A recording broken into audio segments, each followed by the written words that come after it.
검찰 과거사위원회가 고 장자연 씨의 죽음을 둘러싼 의혹에 대해서 지난 13개월 동안 진행해온 최종 조사 결과를 발표했습니다. 죽음 직전 장자연 씨가 작성한 문건의 내용은 사실일 가능성이 매우 높다고 판단했지만 의혹이 집중됐던 이른바 접대 리스트에 대해선 그 실체를 확인하지 못했다고 밝혔습니다. 하지만 이 접대 리스트가 존재했을 것으로 봐야 한다는 내부 의견도 만만치 않았던 것으로 확인됐습니다. 먼저 박종욱 기자입니다. 검찰 과거사위는 장 씨가 사망 전에 작성한 문건 내용은 대체로 사실에 부합한다고 판단했습니다. 장 씨가 당했다는 폭행과 협박뿐만 아니라 조선일보 사장 아들에 대한 술접대도 사실로 확인되는 등 신빙성이 높다고 봤습니다.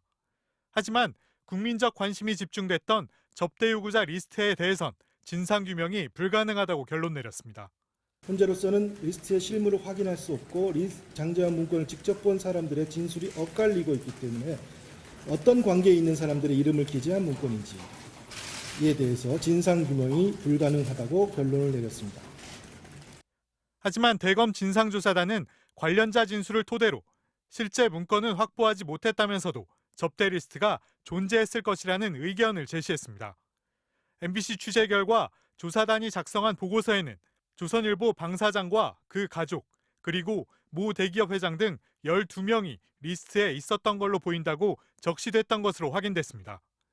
과거사위는 그러나 내부에서 치열한 논의 과정을 거쳐 이 리스트 신빙성을 인정하기 어렵다는 쪽으로 결론 냈다고 밝혔습니다. 또 윤지호 씨가 리스트에서 봤다고 말한 특이한 이름의 정치인에 대해선 해당 정치인이 조사를 거부해 진상을 밝힐 수 없었다고 밝혔습니다.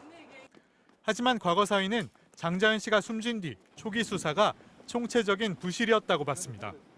압수수색도 부실하게 진행됐고 장자연 씨의 통화 내역 그리고 휴대폰 복원 내역 원본이 모두 사라져버린 만큼 누군가 의도적으로 진실을 감추려했을 가능성도 배제하지 않았습니다.